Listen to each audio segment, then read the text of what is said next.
paz a todos, tudo bem com vocês? Meu nome é Fabiano King, estamos aqui no canal Santo Remédio e hoje nós vamos falar sobre Romanos, capítulo 6, versículo 23. Vamos falar a respeito do pecado, tá certo? Então, enquanto você vai preparando a sua Bíblia e pegando o seu caderno de anotação, solta a vinheta.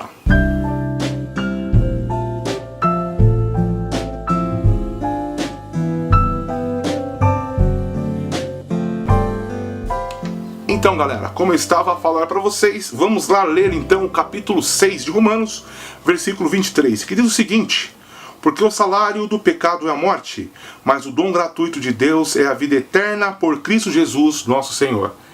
Eu gosto desse versículo, porque esse versículo ele já traz aí uma narrativa do que acontece quando nós pecamos. Aqui ele fala a respeito da morte, e essa morte que a Bíblia nos remete aqui nesse instante, eu gostaria de dizer que é a morte espiritual, é a morte da nossa fé, é a morte da esperança, é a morte da comunhão, e por último a morte física, mas antes toda a consequência aí vai rolando. Por exemplo, Adão e Eva estavam nos lugares, estavam num lugar muito lindo, estavam num lugar ali de excelência, num lugar realmente top, num lugar ali muito agradável. E aí o pecado faz com que as consequências os alcance. Quero dizer uma coisa: se você usa cartão de crédito, você sabe que uma hora a conta chega. E o pecado é assim também. Hoje você comete um pecado, mas amanhã essa conta chega. Eu quero dizer algo muito importante. Paulo, ele nos mostra aqui em Romanos uma situação que me fez refletir durante um tempo. E ele falava o seguinte, em Romanos capítulo 7, versículo 24, diz o seguinte: miserável homem que eu sou, quem me livrará do corpo desta morte? E eu ficava a refletir um pouco nessa situação e falava: quem me livrará do corpo dessa morte? E aí eu achei um estudo de um teólogo chamado Dr. Milton Torres. E ele menciona assim: este artigo faz uma análise da corriqueira aplicação do suposto costume romano de se atar um cadáver ao criminoso como forma de suplício. O que acontecia com os romanos quando eles eram pegos ali matando alguém ou descobriram que aquele homem tinha matado alguém? Este homem, que é o assassino, tinha que carregar então o corpo da pessoa que ele tinha tirado a vida. Esta era a consequência do pecado. E Paulo, quando ele menciona isso, miserável homem que sou, quem me livrará do corpo desta morte? Ele se remete, de certa forma, a esta situação também. Ele quer dizer que, olha, o pecado, ele traz consequências. O pecado, ele traz peso. E Paulo menciona no versículo 19: pois não faço o bem que quero, mas o mal que não quero, esse pratico. Então ele menciona já a luta que nós temos contra a nossa carne, a luta que nós temos contra tudo isso que nos envolve.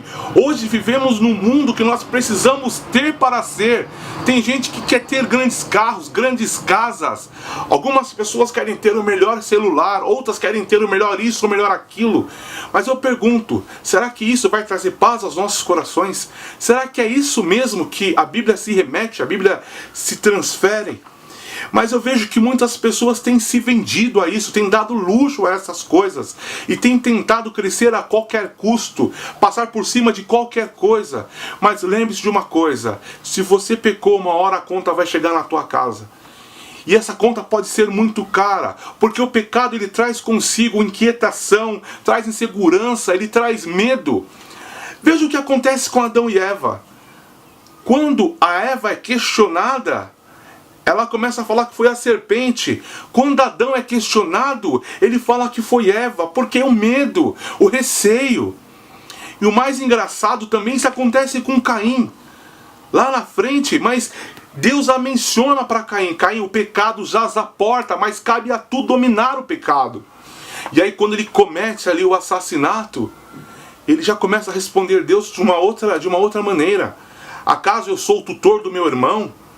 Quer dizer, ele já começa a trazer coisas que não era de sua própria natureza, digamos assim. Talvez até fosse da sua natureza ser uma pessoa ruim, mas não eram essas ações que ele tinha antes. Tudo desencadeou depois, mas isso estava armazenado dentro dele. Mas olha que Paulo diz aqui no capítulo 7, versículo 19: pois não faço o bem que quero. Será que não era isso que estava acontecendo com Caim? Mas o mal que não quero, esse pratico. Talvez essa ação era justamente a ação que Caim gostaria de dizer: olha, eu tenho inveja do meu irmão, eu não sei o que se passa, mas parece que ele é o queridinho do Senhor. Né? E aí isso me faz ali ter raiva, e eu tive raiva e acabei matando o meu irmão. Será que não foi isso que sucedeu ali com Caim? Mas eu quero dizer mais, né? Que isso, o medo, ele traz uma insegurança gigantesca. A gente vê que quando Judas também traz Jesus ali, ele sai desesperado, sai sem uma direção, sai de qualquer maneira, sai da presença de Deus de qualquer maneira. Não há um arrependimento. Eu quero dizer que Deus hoje nos chama ao arrependimento. Deus nos chama para um tratamento, para um algo particular. Deus quer tratar as nossas vidas. Deus quer tratar a minha vida. Deus quer tratar a sua vida. Mas para isso é necessário confessarmos os nossos pecados. É necessário ter essa entrega, essa conversa com Deus. Falar: Senhor, eu errei, eu pequei, eu preciso realmente ser mudado. E eu fiquei pensando aqui nessa análise desse doutor, se ele estiver certo que isso era uma forma usada pelos romanos. Você já imaginou, você mata alguém, aí você é amarrado a essa pessoa, coloca essa pessoa morta nas suas costas? E aí eu fiquei pensando, bactérias, vermes vão comer ali, aquilo vai cheirar mal, e vai começar a comer aquela carne, e automaticamente vai querer morder e comer a minha carne também, aquele algo putrefo nas minhas costas. E o pecado, ele faz isso.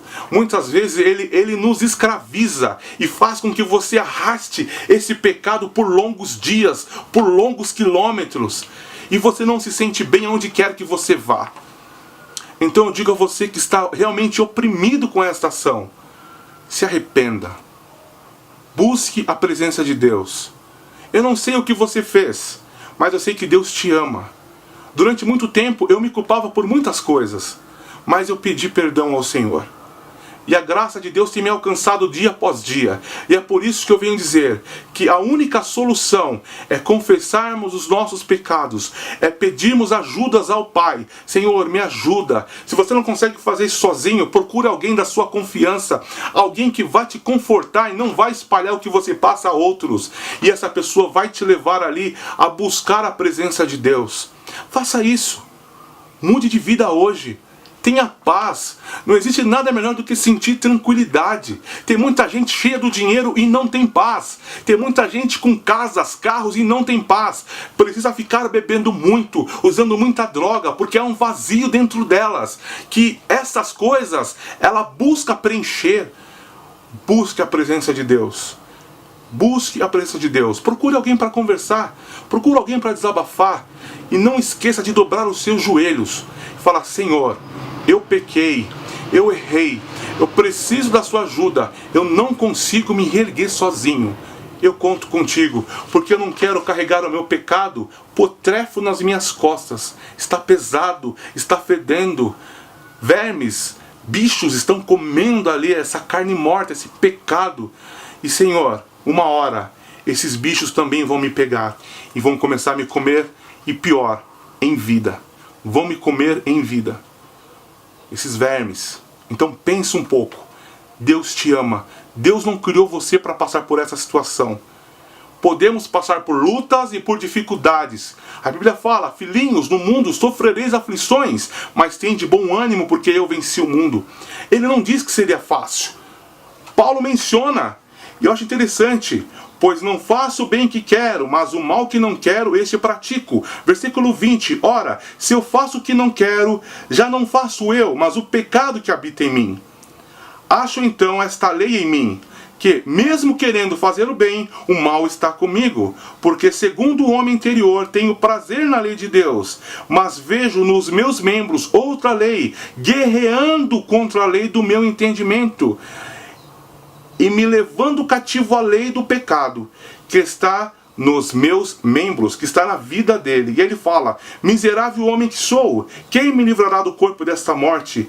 Graças a Deus por Jesus Cristo, nosso Senhor, de modo que eu mesmo, com entendimento, sirvo a lei de Deus, mas com a carne, a lei do pecado. O que ele quer dizer?